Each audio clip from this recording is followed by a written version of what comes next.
Bonjour tout le monde, bienvenue à ce nouvel épisode. Bonjour tout le monde, bienvenue à ce nouvel épisode de TLW 2016 édition WCW 1993. Ça va être le Go Home Week avant le Great American Bash. Et on va regarder qu'est-ce qui s'est passé lors du dernier épisode. On a commencé ça à Worldwide qui a fait un 84 à Hawaii où les Edge Shrinkers ont battu le Rock'n'Roll Express dans le main event pour un bon match de 83. Ultimo Dragon a battu Dean Malenko et Eddie Guerrero a battu Rip Rogers. On a aussi eu Lex Luger qui a attaqué Sid avec un lead pipe à la jambe. Et Steamboat et Misawa qui sont venus sauver le Rock'n'Roll Express après la victoire des Edge Shrinkers dans le main event. On va à Power Hour qui a fait 86. Main event, championnat 6-man tag. Steve Williams et Honor the Flag ont battu Terry Taylor et le Wild Bunch pour un 84. Dustin Rhodes a défendu le titre télé contre El Cubano. Et Jeff Jarrett a battu Mike Rotundo dans le opener. On a eu Vader qui a essayé d'attaquer Jarrett après le combat. Mais Jarrett a trouvé une façon de s'enfuir. Et on a Arn Anderson qui a challengé DDP pour un combat à Saturday Night, et ce sera le main event de Saturday Night.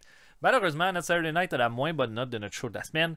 Notre main event entre DDP et Arn Anderson a seulement fait un 82. Ce qui est surtout à noter, c'est que ce combat-là a noté les débuts de Dan Severn, qui a intervenu du côté de DDP et qui a causé la défaite de Anderson. Rick Rude et Flash Funk, la nouvelle équipe Challenger pour les titres par équipe, ont fait leur premier combat ensemble et ont battu Steve Armstrong et Biff Wellington. Jushin Thunder Liger a tenté de défendre le titre Cruiserweight contre le Lightning Kid, sauf que Chris Jericho est venu intervenir et a causé une double disqualification. Steve Austin a battu Brian Lawler et Chris Benoit et Shawn Michaels ont battu la Can-Am Connection dans le combat d'ouverture. Ça a fait un 82 pour un rating de 5.45, ce qui je pense est quand même en bas de pas mal de nos codes d'écoute. Plus basse code d'écoute depuis le 1er juin, puis on est rendu quasiment à la fin juillet. Bon, j'ai pas packé ça de grosses vedettes non plus. Fait que d'autres champions. Champion des États-Unis, Kurt Hennig, prestige de 109 défenses de titre. Champion Cruiserweight, Jushin Thunder Liger, prestige de 71, 12 défenses de titre. Champion du monde, Ric Flair, prestige de 100, une défense de titre. Champion Six-Man Tag, Steve Williams et Honor the Flag, prestige de 78 et une défense de titre. Champion par équipe, le Killer Thriller de Great Sasuke et Stan Hansen, prestige de 92 et 11 défenses de titre. Et champion télé, Dustin Rhodes, prestige de 89 défenses de titre. On s'approche lentement pour Rhodes de notre meilleur règne en termes de défense de titre, qui est le record qui est détenu par Dustin Rhodes. Sinon, il y a Buddy Landel qui est à 12 aussi, mais il a déjà battu son règne précédent, plus ceux de Misawa, de Eddie Guerrero. Donc, ça va bien. Le main event dans le prochain show, Steve Austin contre Mike Rotundo. Bon, des problèmes de morale, Raven, on va lui donner question qu'il ait un moral plus haut avant son combat au pay-per-view, mais 3000 c'est pas assez. Et Boris Malenko 3000. Il est seulement maintenant irrité. On va avancer. Hey Kidman, hello. Dans notre développement, lui, on l'aime. Oh shit, le Destroyer est mort. Il avait quel âge? On sait pas, hein? Ah ben. Mais ça, c'est triste. Bon, là, je pense pas qu'il devait lutter peut-être encore. Il avait 61 ans. Ah.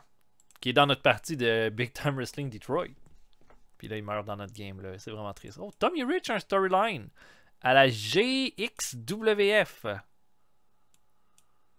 An old school style promotion. Ils ont Jimmy Snuka qui a 50 ans là-dessus. Wow, ça doit être épouvantable ces shows-là.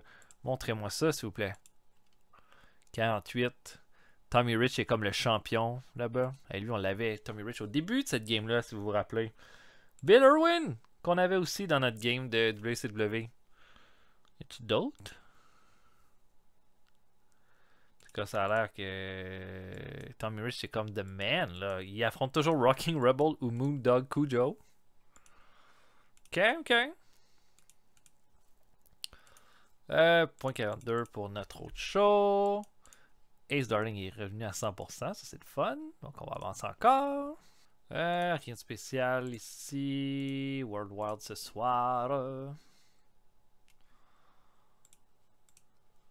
Conan, ça se passe quoi Conan?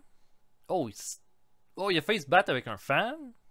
Ok, ben là ça se fait pas. Amende. Rien n'en découle. Bobby Eaton a des trucs de setting à son protégé Chris Candido. Excellent. Bon, on va essayer d'aller avec un Metal Strategico là-dessus. Eddie. Tout le monde aime Eddie. Je vais être ça. Ou tiens, Dirty White Boy.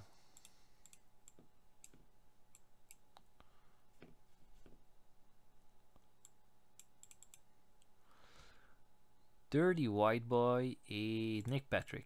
Non. Ok. Donc, main event, Steve Austin contre Mike Rotundo. Je book ça, on se voit après. À tantôt, tout le monde. Ok, on ouvre ça avec un pre-show. Kevin Quinn, lutteur local, qui affronte Kensuke Sasaki, notre lutteur Enhancement Talent. Sasaki va l'emporter sur Quinn. Une rare victoire pour Sasaki. Avec un Northern Light Bomb à 6 minutes 43. Ça va, là. Ça prend du temps là, par rapport à Sasaki. Peut-être qu'il faudrait que je le fasse gagner plein de combats pour essayer de développer comme son overness plus rapidement, mais je suis pas nécessairement contre dans un bloated roster comme on a en ce moment. Le fait de le garder à ce niveau-là pour le moment m'arrange un peu. Ensuite, Fit Finlay affronte Mark Lomonaco, que vous reconnaîtrez comme étant Bobbery Dudley à cette époque-là. Finlay va l'emporter qu'un Tombstone Power Driver à 6 minutes 30. Finlay est ralenti par une blessure, donc ça aide pas. Mais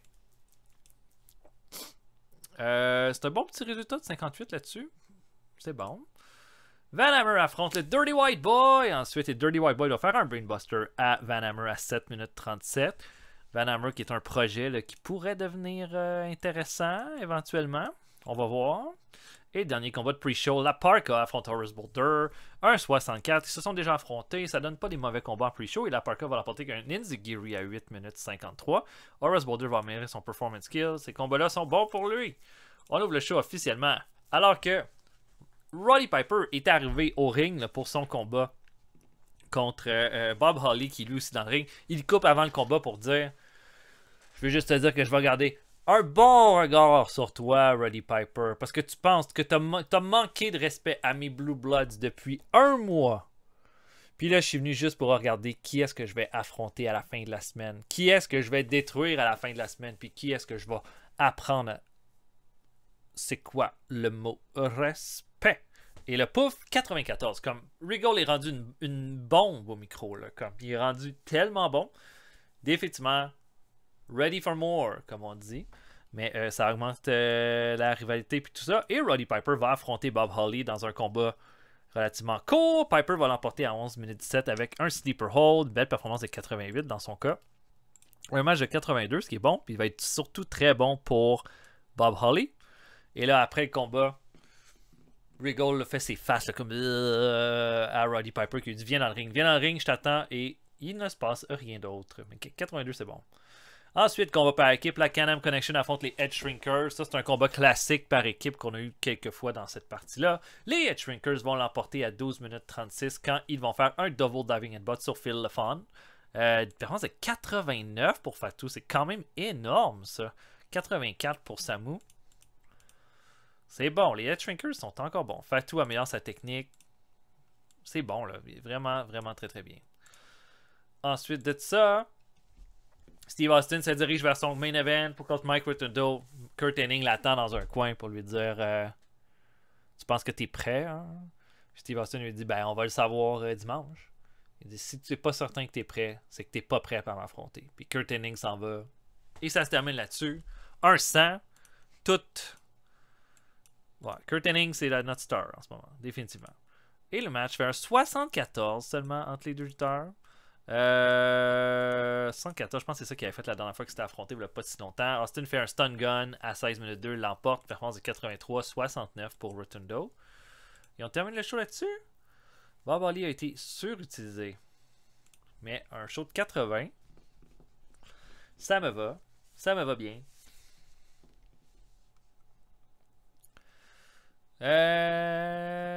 C'est ça, là. Qu'est-ce qu'on va faire avec tout ça? Bon. Oh, on a gagné un User Talent. Kensuke Sasaki dit que...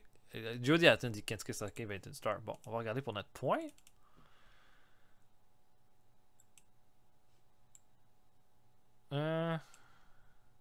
On est à 2 ans, 6 mois. On a fait 400 shows. Notre meilleur combat, c'est Brian Pillman contre Rick Rude dans un coal miner match. 99, j'ai vu la note que ça avait donné. Notre plus haute foule, ça a été 30 000 personnes en décembre 92. Notre meilleur show est le dernier show de juin, Beach Blast 97. Wow. OK. Notre plus haut rating, c'est 5.59.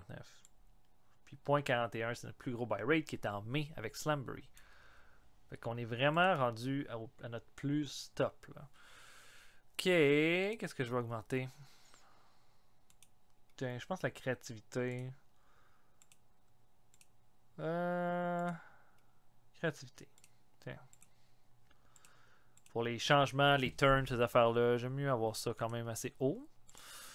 OK. Power Hour maintenant. C'était quoi notre dernier main event de Power Hour? Je ne vais pas répéter les trucs. So, oui, c'était le championnat Six-Man Tag.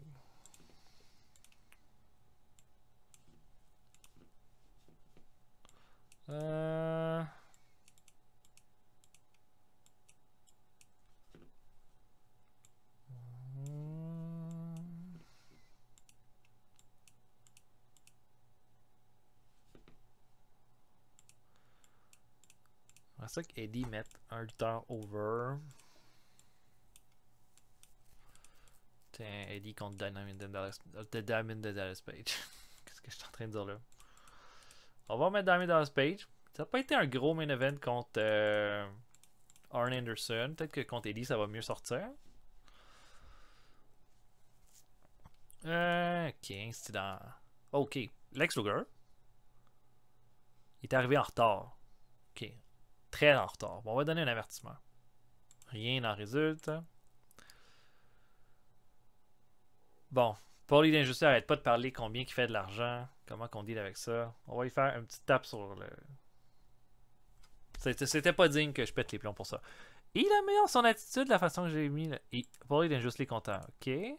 Nick Patrick a amélioré le backstage en étant juste agréable. C'est fun. Rey Mysterio Jr. est amené au Wrestler's Court parce qu'il n'a pas payé sa partie d'une voiture louée. Arn Anderson l'a mis coupable et il doit rembourser tout le monde. Fait que Rey Mysterio Jr. améliore ça. Ok, je m'attendais pas à ce que Rey Mysterio passe au Wrestler's Court pour être honnête avec vous.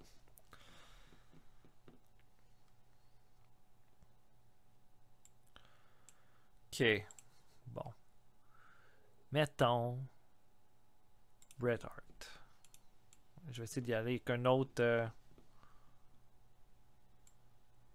un autre moment stratégique, mais peut-être Bob Holly? Non. OK. Donc, main event. Eddie Guerrero contre Diamond Dallas Page. Je book ça. On se voit après. À tantôt, tout le monde. OK, pre-show. Chaz Warrington affronte Bob Holly. Bob Holly a tellement fait, je trouve, du bon travail en tant qu'enhancement talent. Dernièrement, ses performances sont quand même hautes pour son overness et tout ça, que je me suis dit, je vais lui donner une petite victoire. Et il va l'emporter sur Chaz Warrington avec un Alabama Slam à 6 minutes 7. Performance de 54 quand même pour Holly, ce qui est vraiment pas mauvais pour un enhancement talent. Chaz Warrington améliore sa technique avec ce combat-là, donc c'est très bien. Ensuite, Marty Jannetty affronte Kensuke Sasaki. Bon match de 62 entre les deux lutteurs. Jannetty va l'emporter avec un Rocker Dropper à 6 minutes 42. Cependant, Sasaki améliore son Rumble Skill. Donc, plein d'améliorations ce soir. Ensuite, Kevin Nash affronte Max Muscle. Max Muscle qui est un lutteur local. Pas une grosse performance de sa part. 69 pour Nash. Pas énorme non plus pour un gars qui est upper mid-carder. Il va l'emporter avec un Powerbomb à 7 minutes 20. Cependant, Max Muscle améliore son performance skill. Et le dernier match de pre-show, Joe Gomez affronte Scott Hall. Bon match de 73 avec Scott Hall qui a pas mal dominé tout le combat puis fait la gestion du match. Il va l'emporter avec un Outsider's Edge à 6 minutes 19. On ouvre le show. Et là, j'avais une promo de Jushin Thunder Liger, mais c'est vraiment pas fort. Je pensais que ça allait être vraiment meilleur que ça. 58. Il parle de son combat qui s'en vient contre Jericho et Lightning Kid. Il dit Jericho avait pas d'affaire à se mêler de ce combat-là. C'est Lightning Kid qui mériterait d'avoir un rematch juste contre moi. Sauf que, avec ce qu'il a fait, je pense qu'il y a une leçon qu'il va falloir que Jericho prenne. Puis je vais essayer de lui donner cette leçon-là au Great American Bash. 58. Vraiment pas fort comme note de départ. On a un combat par équipe. Rey Mysterio Jr. et Sting affrontent l'équipe de El Cubano et de Rip Rogers. Mysterio fait déjà 64 en performance. Dites-vous ça. Kevin Nash a déjà été un main eventer, considéré niveau performance pour nous autres. Puis il fait 69. Puis Rey Mysterio Jr. en opener fait 64. C'est vraiment bon. Et ils vont battre El Cubano et Rip Rogers dans un combat de 10 minutes 28. Rey Mysterio va faire un Mysterio Rana contre Rip Rogers à 10 minutes 28 pour la victoire. Et ça nous prépare à Mysterio Jr. et Sting qui va affronter Shawn Michaels et Chris Benoit au Great American Bash. Sting améliore son flying skill avec ce combat-là. C'est bon. 75, c'est quand même bon. Johnny Ace affronte ensuite Chris Candido. Les deux, ça clique pas ensemble. Puis ça a donné un combat seulement de 56. Chris Candido va l'emporter après une intervention de Hardbar alors que les deux lutteurs étaient sur la troisième corde. Ça va permettre à Chris Candido de faire un powerbomb de la troisième corde à Johnny Ace à 12 minutes 2. Et là, après le combat, Raven va juste regarder ça en étant vraiment content de ce qu'il voit. Et ça va se terminer là-dessus. On sait que Johnny Ace et Shane Douglas vont affronter Chris Candido, Hardbar, Raven et avec un partenaire de leur choix pour ce combat-là. Mais ça part mal. Puis en fait, c'est pas un gros show en fait jusqu'à date. Là. Main event, Eddie Guerrero affronte Diamond Dallas Page. Ça fait seulement un 80. Les deux ont une bonne chimie ensemble pourtant. Mais c'était pas associé à un hot storyline. Bon, ok. Et DDP va l'emporter après avoir utilisé comme un Brass Knox que l'arbitre n'a pas vu. Il va faire le pin sur Eddie dans un combat quand même correct. Et là, après le combat, Kevin Nash arrive pour intervenir et il y a Arn Anderson qui s'en vient aussi. Et là, arrive de la foule Dan Severn qui va agripper Arn Anderson pour l'amener avec lui. Il va commencer à le tabasser en bas du ring. Et là, Kevin Nash qui lui commençait à dominer DDP va voir qu'est-ce qui se passe. Il veut intervenir. DDP va lui faire un low blow suivi d'un Diamond Cutter. Et Severn et DDP vont venir dans le ring bien fiers de leur coup. On va avoir un tag team match entre les deux équipes au pay-per-view. Ça devrait être un bon match. Puis je pense que Severn devrait quand même bien se débrouiller dans ce contexte-là. 79. C'est pas énorme. C'est pas énorme, mais ça va. Qu'est-ce qu'on veut comme main eventer?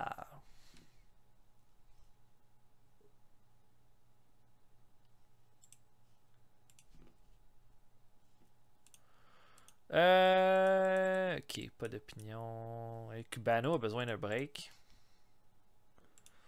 Oh, Pipi. Bon, Pipi, le main event, c'était en 2 lutteurs que c'est pas nous. Jimmy Graffiti a battu Billy Kidman pour un 55. Jeff Bradley a battu Doug Drozy, ça c'est pas de nos gars de développement. Ça non plus. Carl Ouellet a battu Glenn Root, ça c'est nos 2 gars de développement. Ok.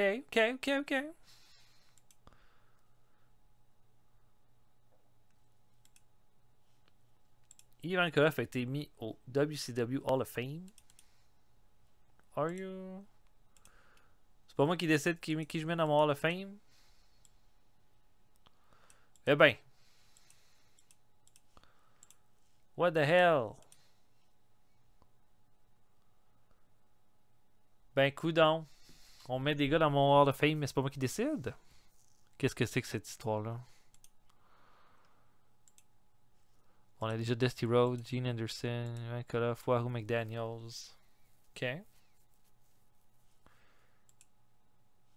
Qui que j'ai comme... Harley Race, Ric Flair, Ricky Steamboat, Ole Anderson, Paul Jones, Greg Valentine, Rock'n'Roll Express, Gordon Soley, Dougal Scorpio, Arnold Schwarzenegger. Ok, je vais accepter. J'accepte ça. Un peu reculon, là. Ok. Est-ce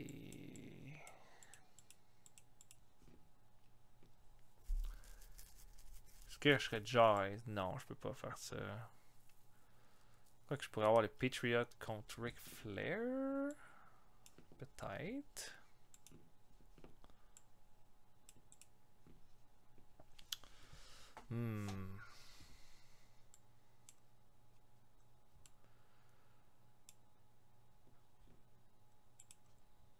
Je sais pas. Comme... Peut-être Steve Williams serait plus intéressant.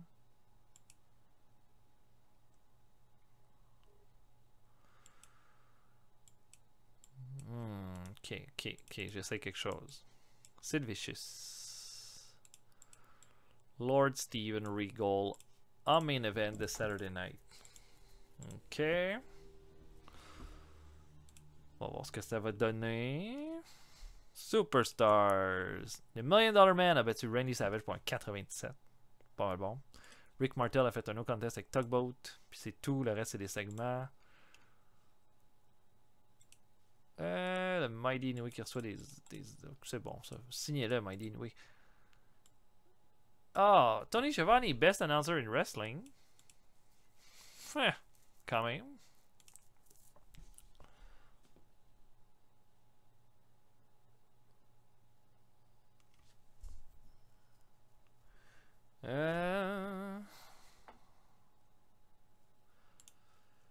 Ok, rien de spécial ici. Les ratings, ça va. Rien qui nous concerne nulle part. Bon, des incidents. Stan Hansen et Arn Anderson. Hansen est amené au Wrestler's Court, pas payé sa partie de son table au bar. Coupable, paye des drinks à tout le monde après le show. Bon, c'est bon. Bobby Eaton donné des trucs de styling à Chris Candido. Bon, ça c'est bon parce que Candido n'a pas fait une grosse performance tantôt. Ok, on va essayer de trouver un buddy pour Rip Rogers. Tiens, ça me tente de faire ça.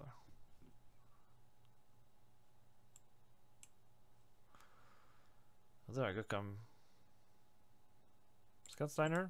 Eh ben, Rip Rogers et Scott Steiner, l'amitié.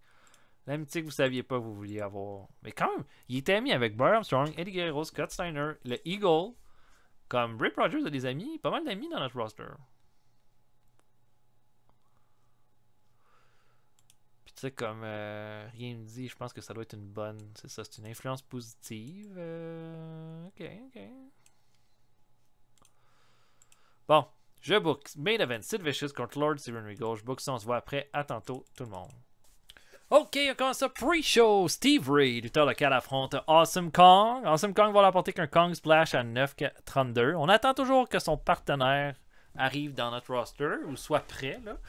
On va voir ça là, éventuellement. Mais Awesome Kong améliore sa technique. Puis je trouve qu'il y a quand même une certaine progression dans son cas, même si ça y est pas encore au niveau de certains trucs là, comme Fait que voilà. 47. Hayabusa et Riki Ataki, lutteur local, affrontent les Taylor Twins. Hayabusa est rendu à 42 de performance, 27 pour son partenaire, mais c'est quand même un bon match de 64. Les Taylor Twins sont quand même généralement très solides dans le ring. Et ça va être un Bridging Fallaway Slam de David Taylor sur Ataki qui va l'emporter. Ensuite, combat de pre-show. Marcus Bagwell dans le développement affronte Scott Steiner. Scott Steiner est là. Hein? Il n'y a rien, c'est comme voulu. Ça s'en vient là, dans son cas. Il y a quelque chose qui va venir. Clairement, à 85 de performance, il faut que je l'utilise. Donc, vous allez voir, là, il y a quelque chose qui s'en vient pour lui. Et il va l'emporter avec un overhead Belly to Belly suplex à 10 minutes 40 sur Bagwell. Et dernier combat de pre-show, Brian Pillman, qui lui aussi, il va avoir quelque chose au pay-per-view. Et qui va affronter le Gambler dans un bon match de 67, performance de 92. Il va faire un Hero Pillman à 9 minutes 40 et l'emporter. On ouvre le show avec Biff Wellington et Bobby Eaton qui affrontent la nouvelle équipe de l'heure, hein, Funk et Rick Rude. Bon match de 79 pour commencer. 57 de performance pour Flash Funk. C'est quoi? On se rappelle, hein? Quoi? Non. Mais en tout cas, 57 pour un opener, c'est quand même vraiment bon. Puis là, il va faire un bon match et Rude va terminer le match avec un Rude Awakening sur Biff Wellington à 13 minutes 59. Clairement, cette équipe-là montre des belles choses. Rick Rude améliore son performance skill. Donc, j'ai hâte de voir ça contre Stan Hansen et Great Sasuke, ce que ça va donner au pay-per-view. Promo de Dustin Rose, là, il se fait poser des questions par rapport à Tracy Smothers. Il dit Smothers joue la carte du gars que personne connaît, qui n'a jamais été respecté, mais c'est faux, ça. Tout le monde respecte Tracy Smothers. Tout le monde sait à quel point Tracy Smothers, c'est un dur de dur, un gars qui travaille fort, un gars qui est là à tous les soirs pour lutter. Par contre, tout ça, là, toute cette affaire-là, si Tracy Smothers prenait moins de temps à penser que c'était une victime, puis mieux de temps à améliorer son jeu, mieux de temps à continuellement demander de la plus haute compétitivité devant lui, ben, il serait pas à la place où il est en ce moment, puis moi, je serais pas à la place que je suis. Il serait peut-être à ma place, en fait, en ce moment, puis c'est peut-être lui qui aurait le titre télé. Là, on te la donne, ta chance, Tracy Smothers, au Great American Bash. Qu'est-ce que tu vas faire avec cette chance-là? Est-ce que tu vas continuer de te plaindre ou est-ce que tu vas donner la meilleure performance de ta carrière pour espérer me battre? Parce que tu auras besoin de ça si tu veux avoir une chance de battre le Natural. 87 pour cette promo-là. Très bon. Combat par équipe, Mitsuharu Misawa et Ricky Steamboat affrontent Dean Malenko et Max Payne. Bon match de 76. Ricky Steamboat va donner la victoire à son équipe avec un driving crossbody sur Max Payne à 13 minutes 1. Performance de 78 pour Steamboat, 76 pour Misawa. Ça devrait être un bon match contre les Head Shrinkers au pay-per-view. Dean Malenko améliore son performance kill. Très satisfait de ce match-là. Et là, on a dans le ring Davey Boy Smith qui arrive avec Bret Hart. Comment je dirais ça? La chimie a l'air d'être là, tu sais. Ils n'ont pas l'air de pas s'entendre, malgré ce que Davey Boy Smith a dit qu'il faut que Bret Hart comme le laisse comprendre que c'est lui le number one contender, c'est pas lui. Et là, Davey Boy Smith il dit: j'ai dit des choses la semaine passée, mais j'ai jamais eu de réponse de ta part, Bret. Il faut que tu me le dises. Il faut que tu comprennes que c'est moi le number one contender pour le titre de champion du monde. C'est pas toi. Puis là, tu es en train de prendre toute la place dans tout ce show-là, dans tout ce combat-là. Il faut que tu te tasses, Bret. Puis il faut que tu me laisses avoir ma chance de devenir champion du monde. Après ça, tu auras la chance que tu voudras. Tu pourras me challenger. On pourra se donner le meilleur combat de notre carrière quand on va s'affronter ensuite, mais c'est moi qui affronte Rick ce dimanche. Bret dit: c'est dur pour moi d'accepter que je suis pas là. Je me suis fait avoir par Ric Flair, Davey. C'est moi qui devrais être à ce spot-là. Pas toi, malgré ce que tu penses. Et là, Davey va dire: ben, il faut falloir que tu acceptes les choses en ce moment. C'est moi qui ai une chance au titre. Et Bret dit: je commence à en avoir assez que le monde me dise d'accepter des situations. Quand je prends les choses en main, c'est là que j'ai eu mes plus grosses opportunités. Tu peux penser que tu as ta chance contre Ric Flair ce dimanche, c'est vrai que tu l'as, mais viens pas me dire quoi faire, puis viens pas me dire que j'ai pas le droit d'aller à tel endroit, puis j'ai pas le droit de faire telle chose. Puis Davey Boy Smith: mais si tu fais ça, c'est moi qui vais avoir un problème avec toi. Et là, Bret, pouf, pousse Davey Boy Smith, le met à terre. Et là, Davey Boy Smith est bien insulté. Repousse Bret. Et là, Bret, comme snap encore une fois, là, comme il l'a fait, saute sur Davey Boy Smith et commence à le puncher au visage, vraiment violemment. Et se relève, il donne un coup de pied directement à la tête. Davey Boy Smith comme se fait carrément comme ouvrir quelque part là, dans le nez. Et là, les agents les séparés. Et là, Bret lui comme hurle, là, comme: tu me diras pas quoi faire. Tu me diras pas quoi faire. Et complete the turn. Bret est rendu heel officiellement avec ça. Mais on n'est pas encore clair à son sujet. Puis il y aura un autre segment plus tard dans le show pour essayer d'éclaircir tout ça. Mais Bret devient heel. Un match entre Steve Williams et Conan. Ensuite, bon match de 83 entre les deux lutteurs. Williams va l'emporter en faisant un Dr. Bomb à Conan à 14 minutes 43. Et là, après le combat, encore une fois, là, les Horsemen arrivent. Williams pense qu'il peut toutes les affronter par lui-même. Se fait avoir. Et là, Honor the Flag arrive. Et là, ça égalise un peu les choses. Finalement, les Honor the Flag et Williams sortent les 3 Horsemen du ring. Et on va terminer ça là-dessus. Bon segment. 81. Très bien. On a un match ensuite entre Timo Dragon et Lex Luger. Bon match de 79 entre les deux lutteurs. Dragon va faire une belle performance, mais va se faire pas mal laminer par Luger, qui va terminer ça avec une corde à linge à 13 minutes 26. Luger qui a l'air particulièrement en feu dans ce combat-là. Ensuite, Rey Mysterio Jr. et Sting qui parlent en coulisses. Commence à se dire... Et là, Mysterio dit: j'aurais besoin de trucs supplémentaires pour savoir quoi faire contre Benoit puis Shawn Michaels. Puis Sting il dit: ok, c'est bon, on va voir ça bientôt, bla bla. Et là, Sting quitte immédiatement. Chris Benoit l'attaque, lui fait des chops pas possible, prend Mysterio, le lance dans le mur, tout ça. Et Benoit dit à Shawn Michaels arrive. Même Mysterio est à peine capable de se relever. Et Michaels va faire un Sweet Shine Music. Et Benoit et Michaels se marrent de qu'est-ce qui se passe en ce moment. Et Sting, on entend Sting qui dit qu'est-ce qui se passe là, même Michaels et Benoit sont déjà loin et ça va se terminer là-dessus. 92 pour ce segment-là. 92 avec un segment avec Benoit, Mysterio. Sting n'est pas là. C'est quand même pas mal solide. Et le main event, un 80 Sid Vicious contre Lord Steven Regal. Je savais que ce combat-là allait pas être haut. Pas à cause de la question de performance, mais plus une question que je voulais que Sid Vicious perde. Et il voulait pas. Mais vraiment pas perdre contre Lord Steven Regal. Il a fallu donc que je fasse un Keep Strong. Voyons. Il a fallu que je fasse un Keep Strong puis que je protège Sid Vicious durant le combat. Dites-vous ça, là. Ça va être un combat où il va y avoir 1001 interventions. Alors que Luger et Bobby Heenan vont être aux alentours du ring pendant le combat et Sid Vicious va pas aimer ça. Roddy Piper va essayer de venir comme égaliser le tout. Sauf qu'au moment où est-ce qu'il va faire ça, toutes les Blue Bloods vont attaquer Roddy Piper sur l'entrée. Et là, ça va un peu distraire l'arbitre. Ça va faire Lex Luger qui va arriver, il va donner comme un coup derrière la jambe de Sid Vicious.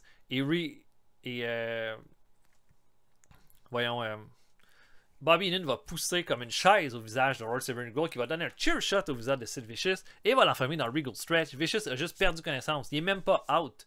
Et il n'a même pas abandonné. Et Regal va avoir la victoire et sa plus grosse victoire en carrière, définitivement. Ça va améliorer son performance skill. J'essaie vraiment là, de booster Regal avant son combat contre Piper. Et il va l'emporter, 80. C'est pas fort, mais on a un segment après, puis je pense qu'il va être plus haut. On a Schwarzenegger qui se pointe pour dire qu'il y a des nouvelles un peu étranges à donner aux fans de la WCW. Il dit que Bret Hart est allé au bureau des actionnaires de la WCW en disant qu'il avait signé un contrat pour 2 présences en main event et qu'il avait droit d'être dans le main event si il l'emportait pas la première fois contre Ric Flair. C'était dans le contrat qui avait été signé. Avec ce qui se passe maintenant avec Davey Boy Smith, il n'est pas question de faire un triple threat match au Great American Bash. Bret Hart ne mérite pas d'être inséré dans ce combat-là avec les gestes qu'il a fait contre Flair et contre Davey Boy Smith. Par contre, il doit être inséré dans le combat, ce qui veut dire que Bret sera l'arbitre spécial du combat entre Davey Boy Smith et Ric Flair au Great American Bash. Cependant, si Bret ne se montre pas professionnel, c'est-à-dire fait des interventions contre Ric Flair ou contre Davey Boy Smith durant le combat, il va être suspendu indéfiniment de la WCW. Il va devoir rester fair. 85 pour le show. C'est pas mauvais. Puis je pense que c'était nice. Là. On a quand même avancé pas mal nos storylines avec ce show-là. Je suis quand même content. Owen Hart qui fait son retour. On a fait 5.43. Shawn Michaels dit que Dean Manco ne connaît pas avec les fans. Dustin Rhodes dit que Rey Mysterio est trop petit. Puis Bill Watts dit que Chris Benoit ne connaît pas avec les fans. Mais ils ont fait comme un des meilleurs segments du show. Là. Fait que les nerfs. Là. OK. Les nerfs. OK. Bon. Owen Upper Mid Carter. OK. Donc le Great American Bash est ce soir. Et j'espère que vous serez des nôtres pour le prochain épisode de bientôt. Salut tout le monde. À la prochaine.